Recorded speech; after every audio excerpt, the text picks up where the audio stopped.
오늘 이 저녁에도 믿음으로 주님 예배하는 귀한 자리에 나오신 사랑하는 성도님들 한 분 한 분을 주님의 이름으로 환영하고 주님의 이름으로 축복합니다. 우리 앞뒤 좌우 옆에 계신 분들과 인사 한번 나누겠습니다. 오늘 밤에 뵙게 돼서 참 반갑습니다. 오늘 밤에 뵙게 돼서 참 반갑습니다. 3일 동안 평안하셨습니까? 3일 동안 평안하셨습니까? 어제 어떤 분하고 이렇게 무슨 얘기를 나누다가 아유 목사님 시간이 너무 빨리 가시죠? 주일 지나고 나면 금방 수요일이고 수요일 지나고 나면 금방 또 주일이고 안 그러세요? 저는 그렇습니다. 저는 주일 보내고 나면 아이고 주일 지났네 하면서 월요일 딱 지나고 나면 눈 뜨고 보면 수요일이고요. 수요일 예배 드리고 딱 지나고 나면 금방 언제 또 목요일 금요일 지나가지고 토요일이 되는지 모르겠어요. 금방금방 시간이 지나가는 가운데에서도 하나님의 함께해 주심으로 그 주님과 함께 우리에게 주어진 하루하루의 시간들을 감사함과 기쁨으로 걸어가실 수 있게 되기를 간절히 바랍니다. 옛날에 그런 얘기 많이 했죠. 여행이 즐거운 이유는 어딜 가고 좋은 곳을 가고 좋은 곳에서 맛있게 먹고 하는 것보다 누구와 함께 여행하는가가 참 중요하다고. 우리의 인생의 걸음길이요, 우리의 인생에 걷는 길이 때때로는 뭐 좋은 길, 때때로는 아니면 뭐 성공해 보이는 길, 높은 길, 좋은 길, 화려한 길, 아니면 그 반대로 초라하고 별 볼 일 없고 아무도 알아주지도 않고 그냥 아유 그냥 그런가 보다 이렇게 인생길을 살아가는 길일지라도 제일 중요한 것은요, 내가 어디서 무엇을 하고 어떻게 살아가는지보다 누구와 함께 살아가는지가 더 중요하잖아요. 여러분, 우리 믿음 생활한다는 것, 우리가 신앙생활한다는 것은 단순히 우리가 예수 믿고 죽은 다음에 천국 가는 것, 천국 티켓을 얻는 것에서 그치는 것이 아니라 지금 여기에 바로 지금 우리의 삶의 자리에 함께 하시는 주님과 함께 같이 살아가는 삶이 신앙생활이고 믿음의 생활이잖아요. 여러분, 저는 예전에 성경 읽으면서 굉장히 좀 놀랍고 충격적인 말씀을 읽은 적이 있어요. 뭐 그런 그 부정적인 충격적인 게 아니라 깜짝 놀랐던 적이 한 번 있는데, 저도 어렸을 때 성경 읽으면서 출애굽기 그 출애굽하고 시내산 지나가면서부터 참 읽기가 지루해가지고 싫어가지고 시내산부터 뭐가 나와요? 시내산부터 십계명이 나오고 그 다음부터는 뭐 이거 하라 하지 마라 뭐 어째라 저째라 뭐 집을 지을 때는 난간을 잘 만들어라 뭐 소가 옆집 소를 들이받으면 네가 어떻게 해줘라 이런 내용들 막 나오니까 아우 막 지금 여러분 뭐 우리 집 소 키우세요? 지금 소 키우는 집 있으세요? 나하고 상관도 없는 말씀인데 또 그 다음에 더 난관이 나와요. 성막을 지으라고 말씀하시는데 보면 뭐 이렇게 지으라 저렇게 지으라 뭐 청색 자색 홍색 실과 가는 게 꼬움 되시를 하다 보면 제 마음도 막 꼬이는 것 같고 이랬었거든요. 그게 도대체 무슨 상관이고 몇 큐빗 몇 큐빗 차라리 미터라고 설명해 주면 좀 편할 텐데 큐빗은 뭐 원래 여기서부터 여기까지가 이제 1큐빗이거든요. 그래서 한 45cm, 50cm 보통 요 정도 규모를 봐요. 그래서 2큐빗이 한 1m, 90cm, 1m 정도 되는데 뭐 그렇게 계산하면 되겠지만 그 계산한들 그게 무슨 상관이면 지금 성막도 없고 지금 성막이 우리가 무슨 상관일까? 굉장히 사실은 좀 읽기 싫었었거든요. 그런데 성막을 하나님께서 모세에게 가르쳐 주시고 나중에 뒤에 성막을 짓는 장면이 나오는데 그 사이에 하나님께서 성막을 짓게 하시는 하나님의 목적과 이유를 설명을 해주세요. 여러 번 나오긴 하는데요, 그 중에 제일 대표적인 말씀이 출애굽기 29장에 나와 있는 말씀이에요. 왜 하나님께서 성막을 만들라고 하시는가? 자, 모세와 아론이 성경 찾는 분들이 계셔갖고 한번 제가 찾아서 한번 봐드릴게요. 읽어드릴게요. 원래 이게 읽으려고 했던 구절은 아닌데 출애굽기 29장에 보면 이런 말씀이 나와요. 42절부터 성막을 만든 다음에 아침 저녁으로 번제를 드리래요. 42절부터 보시면 회막 앞에서 영원토록 대대로 하나님 앞에 드릴 번제라 내가 거기서 너희와 만나고 내게 말하리라, 이런 말씀이 나와요. 성막을 지으라고 하시고 성막에서 아침 저녁으로 제사를 지내래요. 번제를 지내래요. 그게 왜요? 거기서 하나님이 우리와 만나 주시고 우리에게 말씀하시겠다는 거예요. 와, 저는 여러분 전혀 하나도 뭐 놀라지도 않으시고 뭐 감동 안 하시는데요, 저는 이 말씀을 그래서 깜짝 놀랐어요. 하나님께 성막을 이래서 만들려고 하신 거구나. 성막 자체가 중요한 게 아니고 성막도 물론 중요하지만 성막을 만들려고 하신 이유가 거기서 주님이 우리와 만나 주시고 우리에게 말씀하시는구나. 내가 거기서 이스라엘 자손을 만나리니 내 영광으로 말미암아 회막이 거룩하게 될지다. 성막이 거룩한 이유는 거룩하신 하나님이 함께 하시기 때문에 거룩하시잖아요. 여러분, 교회 건물 자체가 거룩한 게 아니에요. 여러분, 저 어렸을 때는 막 교회에서 막 맨날 살고 막 왔다 갔다 했기 때문에 장난도 되게 많이 쳤거든요. 교회 유리창도 깨먹고. 저보다 더한 분도 계시더라고요. 교회 강대상에다가 뭐 이렇게 표창 같은 거 만들어갖고 던져갖고 꽂히고, 옛날에 그 강대상이 나무로 돼 있어가지고 막 이렇게 날카로운 거 던지면 잘 꽂혔거든요. 제가 그런 게 아니라 제 친한 아는 분이 어렸을 때 그렇게 꼬셨대요. 얼마나 많이 혼도 많이 나고 막 그랬었어요. 여러분 어때요? 그분들 그럴 때마다 혼나는 게 있어요. 어디 거룩한 하나님의 성전에서, 어디 거룩한 하나님의 교회에서 그런 장난을 치냐는 거예요. 물론 그런 것들은 하지 않고 조심을 해야 되겠죠. 근데 여러분, 교회가, 성전이 거룩해지는 것은 건물이 거룩해서가 아니라, 이곳이 교회여서 거룩한 것이 아니라 이곳에 거룩하신 하나님이 함께 하시기 때문에 거룩한 거예요. 만약에 거룩한 하나님의 임재가 떠나면 그냥 이건 건물이에요. 한 10여 년 전, 20년 전쯤에 제가 한국교회를 보면서 참 마음 아팠던 게, 한국교회가 그 당시 많이 부도가 나기도 하고 이래가지고 여러분 막 건물이 넘어가기도 하고 경매로 넘어가기도 하고 팔리기도 하고 이단에 넘어가기도 하고 철거가 되기도 하고 그런 일들이 제법 종종 많이 있었어요. 물론 지금도 좀 있긴 있지만, 그런 걸 볼 때 아니 어떻게 하나님의 교회가 붕괴가 될까? 하나님의 교회가 그렇게 팔리고 무너질까? 그런 생각을 할 수 있잖아요. 근데 여러분, 중요한 건 이 건물이 하나님의 교회가 아니에요. 건물 안에 하나님의 영광이 함께 하시는, 그게 진짜 교회이고 진짜 하나님의 거룩한 그런 성전이라고 말할 수 있거든요. 건물은 있다가 없어지기도 해요. 이 건물 지금 벌써 머릿돌 교회 지금 완공된 지 15년 됐거든요. 15년 됐어요. 30년, 40년 지나면 이 건물이 여기에 그대로 있을지 없을지 아무도 장담할 수 없어요. 그런데 머릿돌 교회가 주님의 교회라면 건물이 무너져도 주님의 교회는 이 땅에 주님 오실 때까지 세워지고 남아있을 거예요. 왜요? 주님의 교회는 주님의 영광이 함께 하시는 곳이 바로 주님의 교회이기 때문에. 성막에 하나님이 함께 하심으로 그곳이 거룩하여질 것이다 라고 주님 말씀하세요. 그러면서 그 다음에 중요한 내용이 나와요. 이제 44절 넘어가고 45절에 보시면, 내가 이스라엘 자손 중에 거하여 그들의 하나님이 되리니 그들은 내가 그들의 하나님 여호와로서 그들 중에 거하려고 그들을 애굽 땅에서 인도하여 낸 줄을 알리라. 나는 그들의 하나님 여호와니라 라고 말씀하세요. 하나님이 뭐 하시려고요? 그들 이스라엘 자손 중에 거하여 그들의 하나님이 되신다고요. 여러분, 하나님은 어디 계세요? 하늘 보좌에 계시는 분이시잖아요.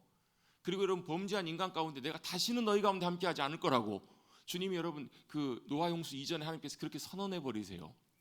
그런데 여러분, 그렇게 말씀하시는 하나님이 그들 가운데 거하시려고 어디로 오시겠다라는 거예요? 이 땅에 오시겠다라는 거예요.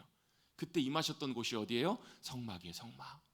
시내산에서 하나님께서 임하시고 성막을 지으라고 하시고, 성막이 여러분 이스라엘 회중의 진영에 보면 맨 가운데 있거든요. 성막이 맨 가운데 있어요. 맨 가운데 누가 계시는 거예요? 성막에 함께 하시는 하나님이 이스라엘 가운데 함께 거하시려고 그 성막을 만들라고 하셨던 거예요. 그걸 제가 성경을 읽고 나서요 깜짝 놀랐어요. 이 성막이 이런 것이었구나. 성막이 몇 규빗 그것도 하나님의 말씀대로 그대로 만든 것, 그것도 모세가 그대로 만들었기 때문에 중요하지만, 왜? 하나님이 만들라고 하는 대로 그대로 만들었잖아요. 하나님 말씀하신 그대로 순종해서 그 일들을 그대로 이루었잖아요. 그랬더니 거기 하나님의 영광이 임하셨잖아요. 그것도 중요하지만 그거보다 더 중요한 의미가 있다라는 거예요. 하나님이 이스라엘 가운데 함께 하시려고, 하나님 우리 가운데 함께 하시려고 성막을 만들려고 하시고, 거기에 주님이 함께 하시면서 하나님이 우리 하나님이 되시고 이스라엘이 뭐가 되는 거예요? 하나님의 거룩한 백성들이 되게 하시더라. 이게 여러분 우리의 믿음 생활, 신앙 생활에 굉장히 중요하다라는 거예요. 왜요? 하나님은 우리와 함께 하기를 원하시는 하나님이시기 때문에. 지금은 성막은 없어졌어요. 성전에 언약궤도 어디 있는지도 몰라요. 성전도 다 무너졌어요. 근데 어떻게 해요? 그 하나님이 직접 우리 가운데 오셨어요. 사람의 몸을 입고 아기 예수의 모습으로 이 땅에 오셨어요. 예수님이 태어나실 때 하나님께서 마리아와 요셉에게 뭐라고 말씀하세요? 아들을 낳으리니 이름을 임마누엘, 두 가지 이름을 마태복음 1장에 설명해 주시잖아요. 임마누엘이라리라, 예수라라. 임마누엘이 뭐라고? 이미 함께, 마누, 우리와 하나님이 우리와 함께 하시다. 하나님이 어떻게 인간의 모습을 입고 저와 여러분과 똑같은 모습으로 우리 가운데 오셔서 우리를 만나 주신 거예요. 우리를 찾아와 주신 거예요. 뭐 하시려고요? 함께 하시려고요.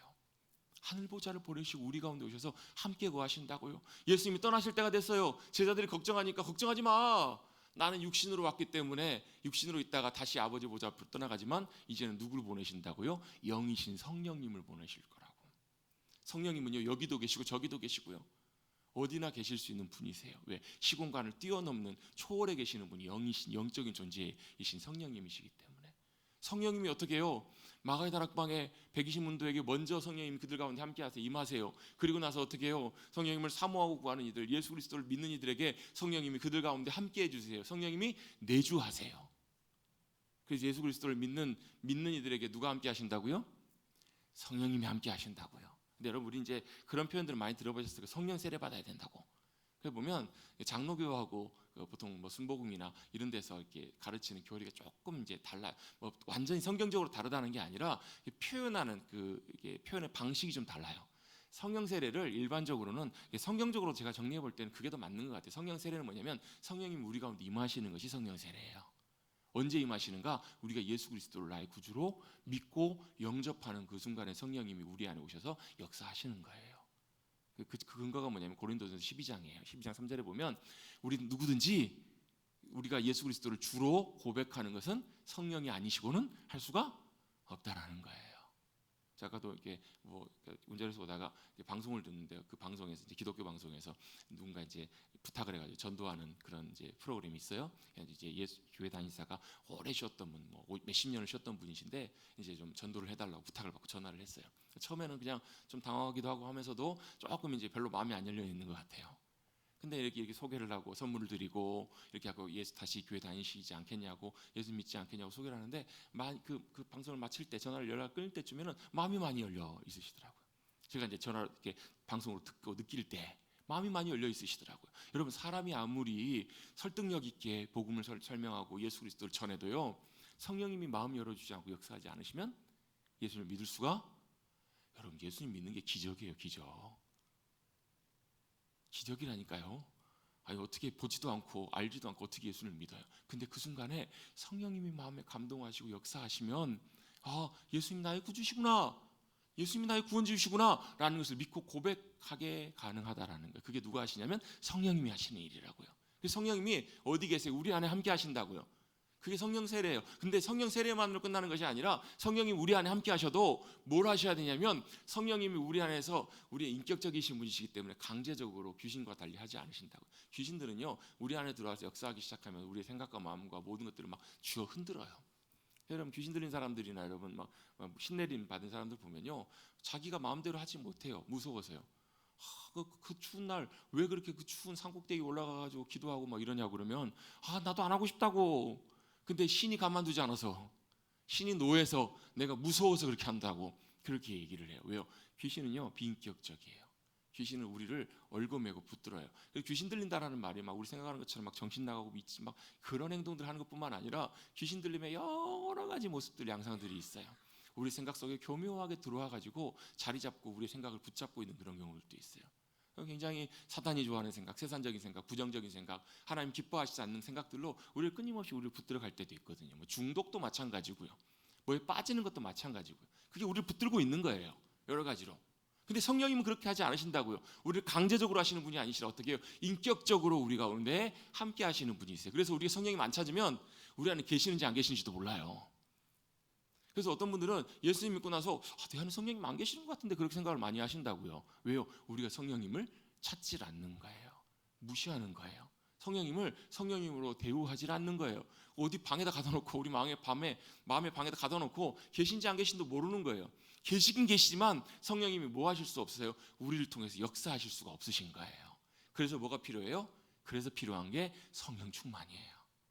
그래서 여러분 이제 보통 뭐 성령 세례를 받으라 하시는 분들의 의미에 보면 그 성령 충만함의 의미로 좀 성경적으로 보는 것이 조금 더 많아요. 이것도 여러분 신학자들마다 견해가 다 다르고요. 뭐 교단마다도 다 달라요. 근데 우리가 이렇게 성경적으로 정리를 해보자고요. 성령님 우리 안에 계시지만 우리가 성령님을 찾고 사모하고 우리가 성령님께 순종해서 굴복해서 성령님 우리 안에 충만하게 함께 하시고 성령님이 나의 삶을 주도하세요, 주관하세요 이렇게 내어드리지 않으면 성령님이 역사하실 수가 없다고요. 그래서 성령 충만하면 뭐가요? 성령 충만하려면요. 그래서 제일 먼저 회개하는 게 필요해요. 회개는 뭐예요? 주님 제가 주인 노릇했네요. 주님 제가 앞서갔네요. 제가 제 마음대로 했네요. 주님 용서해 주세요. 돌이킵니다. 제가 주인이 아니라 주님이 주인이십니다. 성령님이 내 안에 함께 하시기에 성령님이 내 삶을 인도하심을 믿습니다. 인정합니다. 이런 회개가 먼저 이게 가능해야 이제 성령 충만함으로 나가기가 쉽거든요. 그 다음에 해야 되는 게 뭐냐면 사모함이에요. 내 안에 함께 하시지만 내 안에 함께 하신 성령께서 나를 통해서 나를 충만하게 채우시고 붙잡아 주시고 역사하시도록. 그래서 성령 충만하면 어떻게 돼요? 성령 충만한 사람은 어때요? 기뻐요. 맞아요. 찬송가 191장에 보면 내가 매일 기쁘게 순례길 행함은 주의 영이 나와 함께 하시고 충만케 함께 하시면 내가 걸어가는 길이 기쁘다고요. 성령님이 내 안에 충만하게 채워지시니까 하늘의 기쁨으로, 하늘의 영광으로, 하늘의 충만한 귀한 것들로 우리의 심령을 채우세요. 또 뭐하게 하세요? 성령님이 충만케 역사하시면 성령님의 능력으로 그 일들을 가능하게 하세요. 성령의 은사가 부어지기도 하고요. 성령님이 능력 가운데 우리를 붙잡아 주셨더니, 아니 그 별 볼 일 없었던 제자들이 성령 충만하니까 어때요? 담대하게 나가서 복음을 전하는데, 말씀을 전하는데 3,000명 5,000명이 주님 앞으로 돌아오잖아요. 죽음의 위협 앞에서 눈 깜짝하지 않고 사람들이 깜짝 놀래요. 예수님을 십자가에 못 박아 죽였던 바리새인들과 여러분 종교 지도자들이 어때요? 제자들 붙잡아 놓고 왔더니 완전히 다른 사람이 된 거예요. 왜 그랬을까요? 성령님이 충만하게 함께 하시니까. 성령님이 주신 하늘의 지혜로, 하늘의 충만케 하심으로 충만하게 채워지고 담대해져서 주님 기뻐하시는 그 자리에 섰을 때 주님의 역사하심과 일들이 나타나게 되더라는 거예요. 그래서 여러분 우리는 뭘로 하는 거예요? 주님의 능력으로, 성령님의 능력으로, 성령님이 우리 가운데 충만하게 함께 하셔서 성령님이 주시는 은사와 능력을 우리 가운데 충만하게 채워질 때 주님이 기뻐하시는 일들을 감사함과 기쁨으로 승리하면서 이뤄낼 수 있는 거거든요.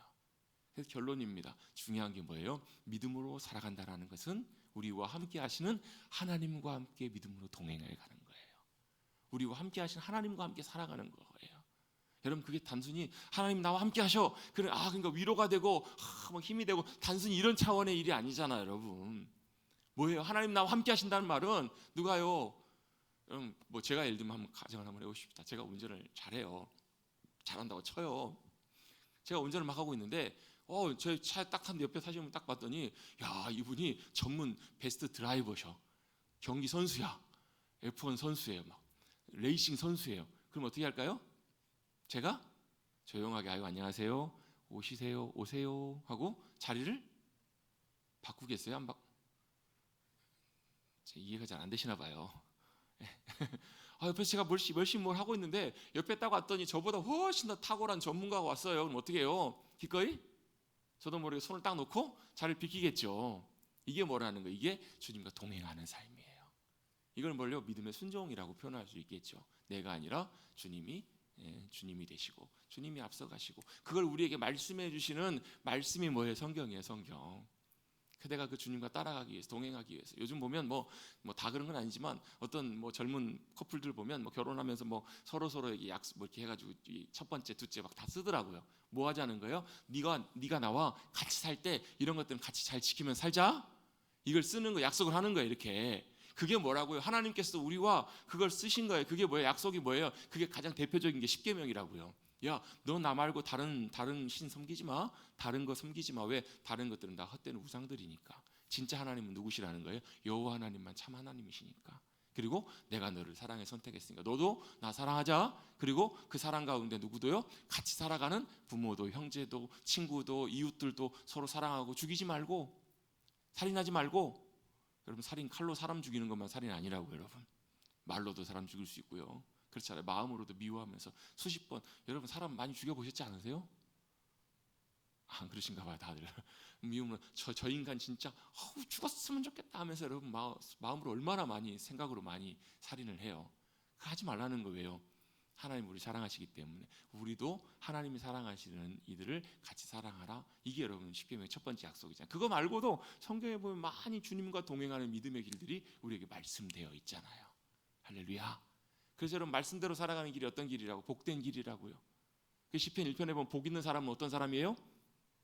사람들의 길들을 걸어가는 사람이 아니고 당연히 걸어가는 사람, 일반적으로 걸어가는 그 길이 아니라 악인의 길, 죄인의 자리, 오만한 자리, 죄인의 길, 이제 갈수록 헷갈리네요.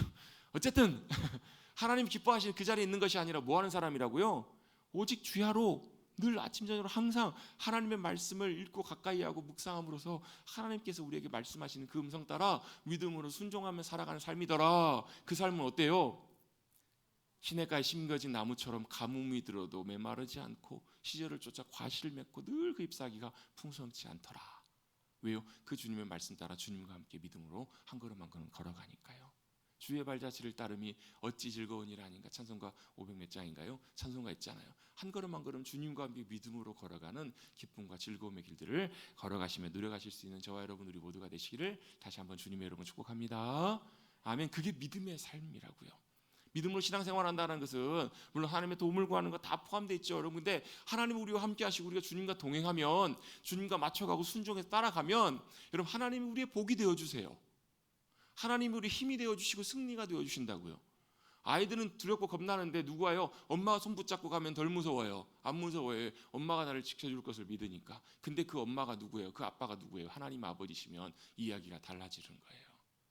그러면 사망의 음침한 골짜기를 걸어가도 다니엘처럼 사자굴에 던져줘도 어때요? 하나님께서 다니엘 사자들의 입을 다 막아버리세요. 사자들이 배가 안 고파서 그런 게 아니에요. 아유, 사자들이 그 전날 많이 포식해가지고 다니엘 보면서 먹고 싶은 마음이 안 들어서 그런가 보지. 아니요. 그걸 어떻게 알아요? 그 다니엘을 고소했던 대적들을 던져버리자 그들이 땅에 떨어지기도 전에 그 사자들이 그들을 으스러뜨려버려요. 하나님이 사자들의 입을 막으세요. 물론 하나님이 사자들의 입을 안 막으실 때도 있어요. 하나님의 뜻과 계획이 다 다르실 때도 있어요. 사람마다 상황마다 다 다르게 역사하실 때도 있어요. 분명한 것은 그럼에도 불구하고 이 땅에서 주님과 동행하다가 주님 부르시면 주님과 함께 영원토록 그곳에서 주님과 함께 살아가는 삶이 바로 우리의 믿음의 삶이라면 이 땅에서도 주님과 동행하시는 저와 여러분 되시기를 주님의 이름으로 축복합니다. 그 약속이 누구에게요? 아브라함에게요. 아브라함에게 하나님께서 그 약속을 하신 거예요. 너 거기 살지 말고 나와 함께 가자. 성경에 보면 아브라함에게 약속의 땅을 말씀하시잖아요. 그 땅을 내게 주리라. 그 땅이 어디예요?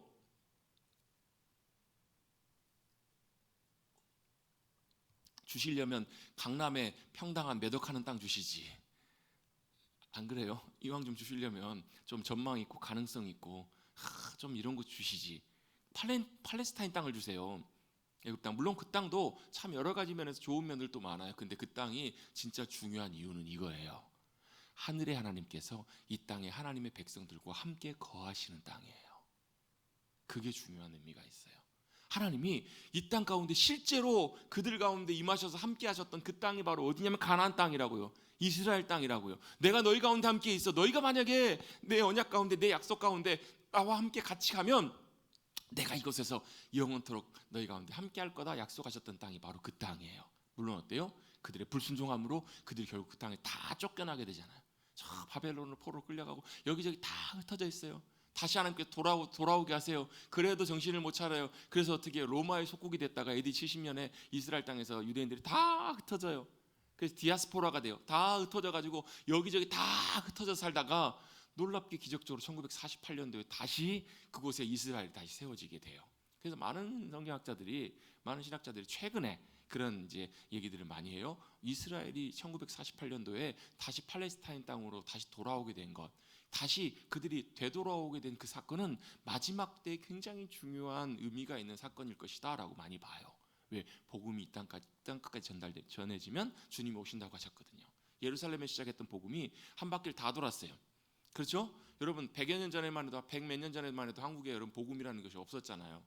한국에서 예수님을 몰랐잖아요. 1884년도에 공식적으로 언더우드 아펜셀러 선교사님이 인천 제물포항에 들어오면서 복음이 들어와요. 물론 그 이전에 토마스 선교사님이 1876년도에 대동강에서 성경을, 그리고 또 여러 성경 신학 선교사들을 통해서 미리 세계에서 유일하게 선교사들이 들어오기 전에 성경이 먼저 번역된 나라가 우리나라예요.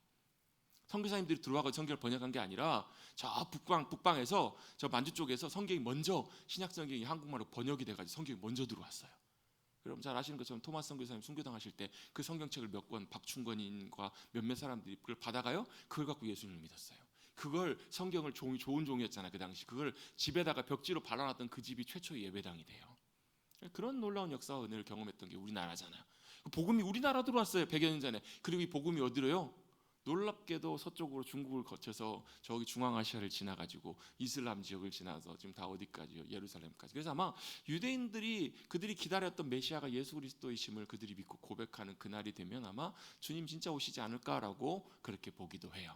아직도 이제 유대인들은 예수님을 그 메시아라고 그들이 믿는 그리스도라고 믿지 않고 있거든요. 근데 이제 그들 중에서 돌아오는 이들이 있어요. 어쨌든 마지막 때가 이제 가까이 오게 된다. 이게 이제 역사가 온다라는 거예요. 다 흩어졌던 이들이 다시 이제 유대인들이 그곳으로 들어와요.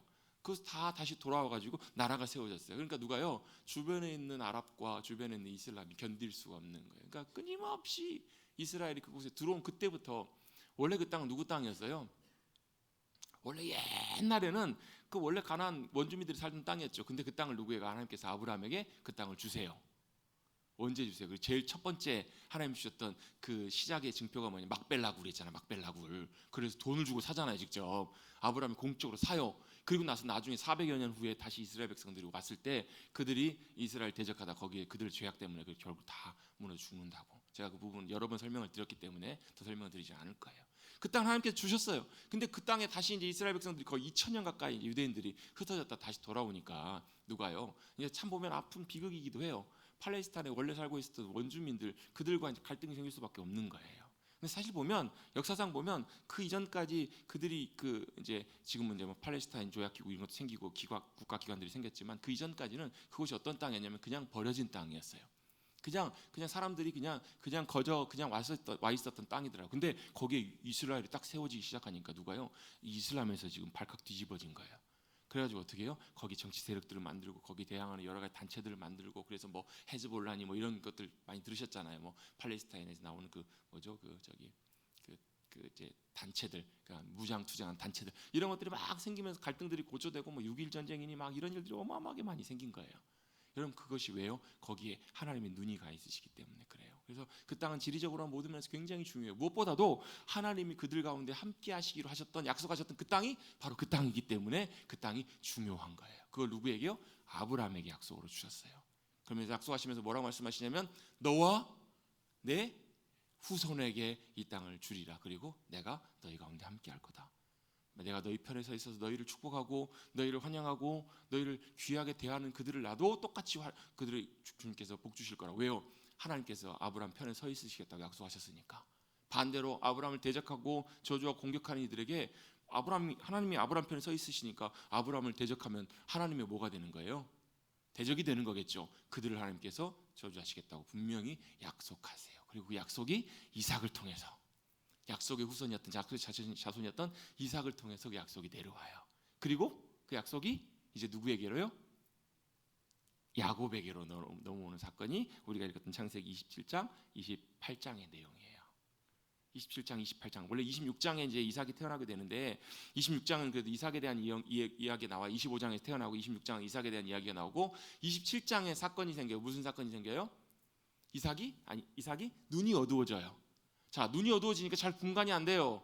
근데 이 눈이 어두워졌던 사건이 단순히 육신의 눈이 어두워서 잘 안 보이는 사건뿐만 아니라 영적으로도 그의 분별력이 조금은 흐려졌다라고도 볼 수 있어요. 왜요? 잘 분별해내지를 못해요. 뭘요? 하나님께서 이미 에서와 야곱이 태어날 때 뭐라고 말씀하셨어요? 큰 자가 작은 자를 섬길 거라고. 하나님의 선택은 누구였냐면 장자가 아니라 차자였던 야곱이었어요. 물론 그 정확한 하나님의 의도와 뜻은 우리는 정확히 다 알 수 없어요. 여러분 우리가 하나님의 뜻과 하나님의 의도를 다 알 수 있으면 좋겠지만 그렇지 못할 때가 훨씬 많아요. 그런데 분명한 사실 하나는 뭐냐면 우리가 이해할 수 없어도 하나님은 하나님이시라는 거예요. 하나님의 판단과 선택과 주권은 우리의 생각과 판단보다 오르시다고요. 이사야 56장에 보면 뭐라고 나와요? 우리의 생각은 하나님의 생각은 우리의 생각과 다르대요. 그래서 항상 우리의 생각을 가지고 검사해 봐야 돼요. 점검해 봐야 돼요. 이게 하나님의 뜻이 맞는지, 하나님의 생각과 인도하심이 맞는지를 확인해 봐야 된다고. 왜요? 우리의 생각인 경우는 하나님의 생각인 경우와 다른 경우들이 많기 때문에 그래요. 항상 하나님 앞에 묻는 거예요. 하나님 앞에 점검해 보는 거예요. 이게 내 생각이 이래요. 내 계획이 이래요. 그럼 항상 뭐 해야 돼요? 내 생각보다 하나님의 생각과 계획이 무엇인지를 잘 묻고 점검하고 확인하는 것이 필요합니다. 아멘? 아멘? 굉장히 중요해요. 왜? 때때로는 이해를 할 수 없어도 때때로는 왜 그러시지? 잘 받아들일 수 없어도 우리의 생각보다 하나님의 생각이 높으시고 오르시기 때문에.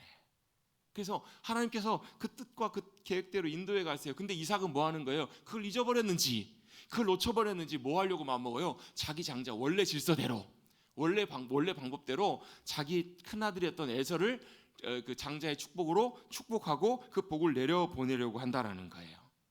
여러분 이 사건이 보면 사실 좀 이해하기 어려운 사건들도 있어요. 여러분 이 사건에서 야곱은 어떻게 행동하냐면 어머니 리브가와 한편이 돼가지고 리브가의 조언을 받아서 아버지를 속이잖아요. 속이고 거짓말을 해요. 야 네가 내 아들 예서냐?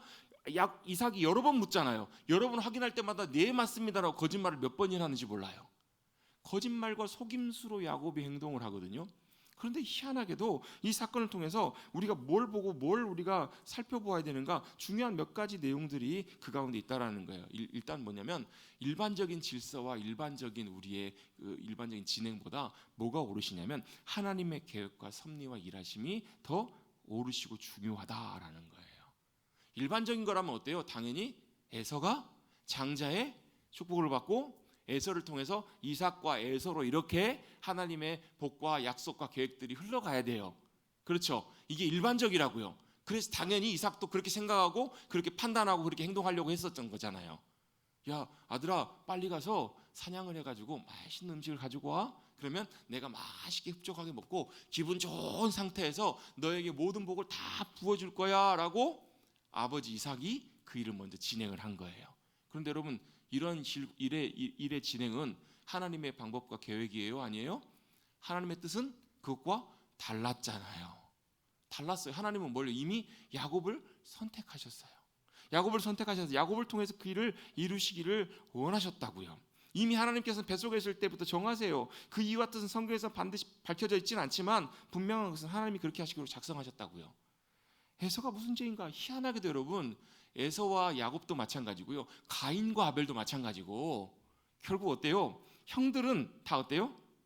형들은 오히려 하나님께로부터 사실 버림받아요. 동생들을 하나님께서 그들을 픽하세요. 선택을 하세요. 왜 그러셨을까? 둘 다 어찌 보면 하나님과의 관계에 있어서 약간 보이지 않는 영적인 문제들이 좀 있었던 것 같아요. 가인도 마찬가지였고요, 에서도 마찬가지였습니다. 에서만 해도요, 뭐가 문제였을까? 지난주 함께 나눴던 내용처럼요, 에서의 가장 큰 문제는 뭐냐면 하나님께서 귀하게 여기시는 것, 하나님이 중요하게 생각하시는 것, 그걸 대수롭지 않게 여겨요.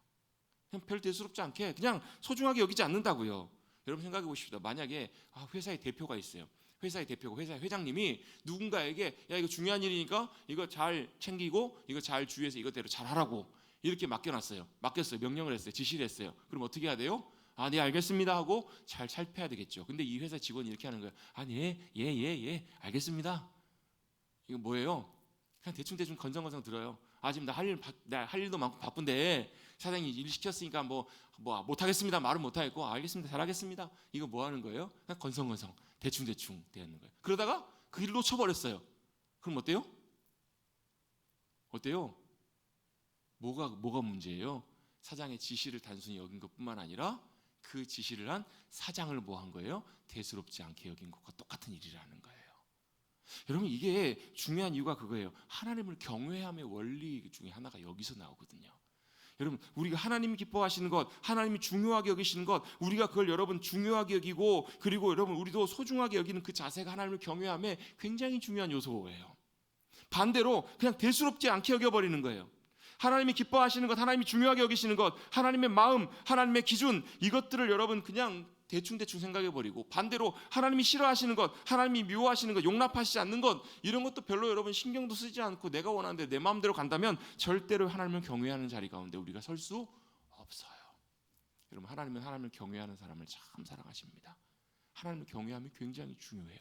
하나님을 경외한다면 말로만 하나님을 경외하는 것이 아니라 하나님 정말 중요하게 여기시는 것, 하나님의 기준, 하나님 기뻐하시고 원하시는 것, 그것이 무엇인지를 우리가 잘 알고 그걸 여러분 소중히 여기고 중요하게 여기는 그 자세와 마음이 굉장히 중요하다라는 거예요. 여러분에게 중요한 거 있으시죠?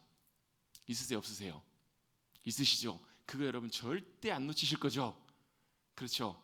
그렇다면 여러분, 우리가 하나님을 경외한다면 여러분 하나님이 중요하게 여기시는 것, 그걸 여러분 붙들고 우리가 놓치지 않는 것이 중요해요. 에서에게 치명적인 약점 중에 하나가 그거였어요. 장자권? 하나님이 주신 얼마나 큰 복이고 은혜예요. 근데 그걸 대수롭지 않게 여기고 팥죽 한 그릇에 그걸 팔아버리잖아요. 아마 에서는 그랬을 것 같아요. 야, 내가 팥죽하고 이거 판다고 이게 팔리겠어? 이거 판다고 형이 동생 되겠어? 아마 이렇게 대수롭지 않게 여겼을 수 있다고요. 근데 그런 자세가 문제였던 거예요. 정말 하나님 기뻐하시고 중요하게 여기신 것이 무엇인가? 그걸 나중에 여러분 에서는 후회합니다. 에서는 그 나중에 지난 다음에 그걸 갖고 그렇게 후회해요.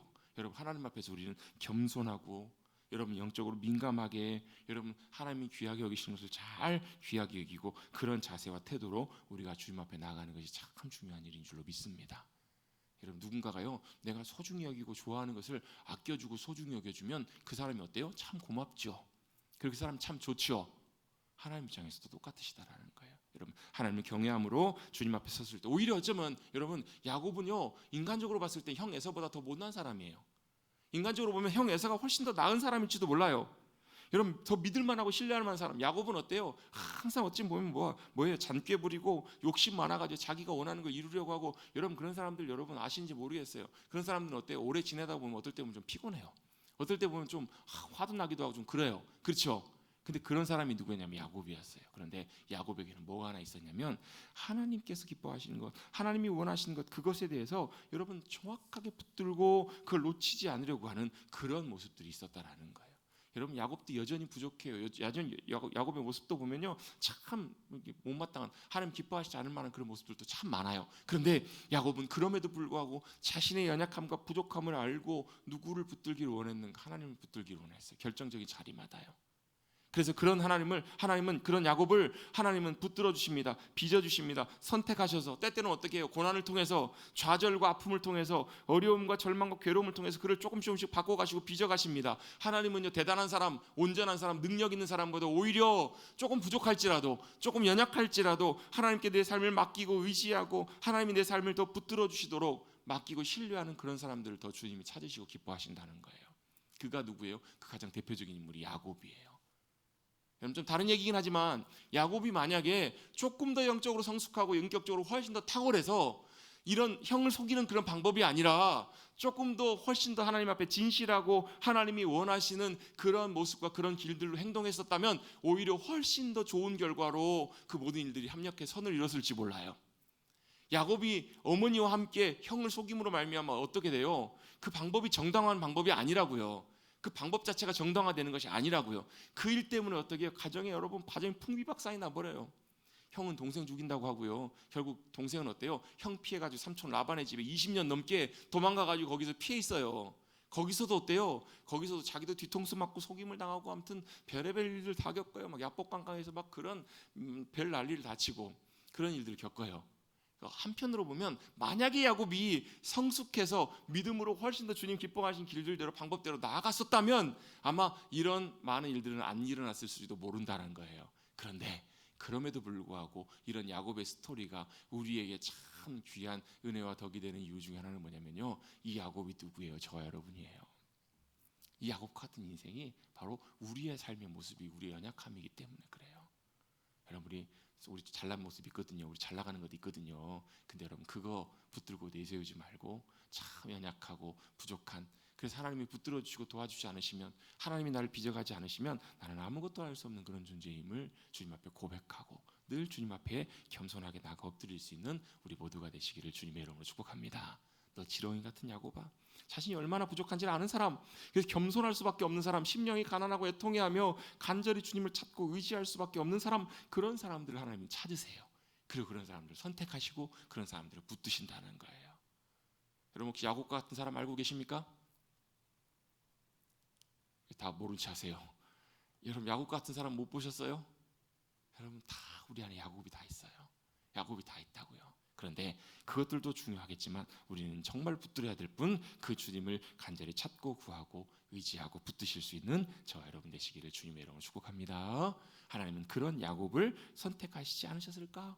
우리는 이렇게 성경을 통해서 우리가 생각해 볼 수 있습니다. 야곱의 속임수나 거짓말이 정당화된다는 것은 아니에요. 그런데 하나님의 뜻과 계획은 야곱의 속임수 또 이삭의 그 분별력 없는 그런 행동을 통해 행하려는 모든 일들을 뛰어넘어서 결국은 하나님의 뜻하신 계획과 뜻대로 그 모든 일들을 이루어 가시는 것을 우리는 성경을 통해서 보게 돼요.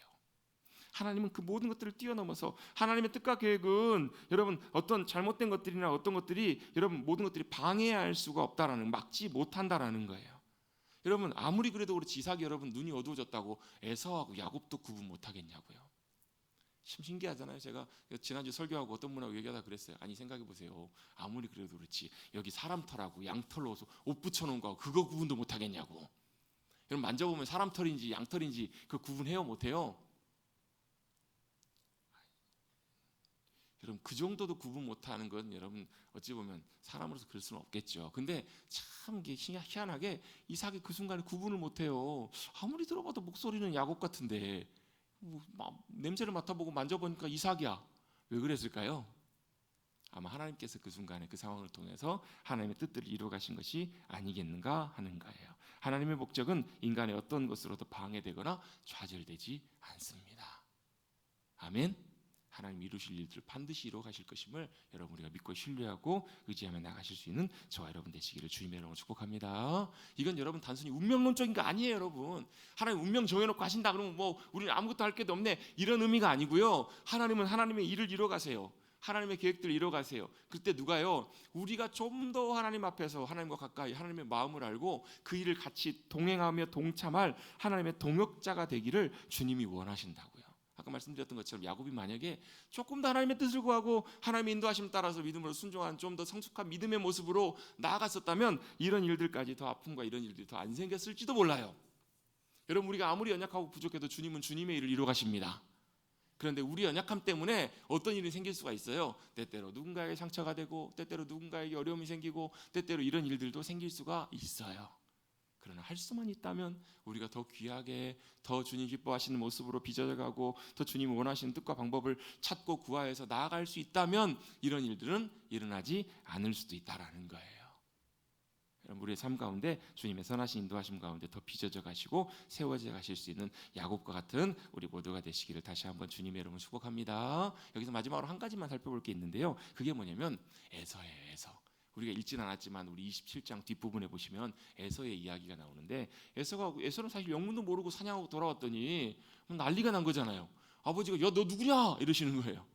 그러면서 야 너보다 먼저 와가지고 내가 줄 복 다 그에게 다 줬다. 에서가 그 소식을 듣고 깜짝 놀래요. 그러면 슬피 웁니다. 펑펑 눈물을 흘립니다. 소리 내어서 울었더라라고 27장 34절에 말씀하고 있어요. 여러분 제가 생각할 때 에서는 이런 인물이 아니에요. 에서는 뭐 어디서 울고 이런 인물이 아니에요. 굉장히 강인한 사람이었고요. 대단한 사람이었던 것 같아요. 근데 그가 펑펑 울어요. 왜 울었을까요? 왜 울었을까요?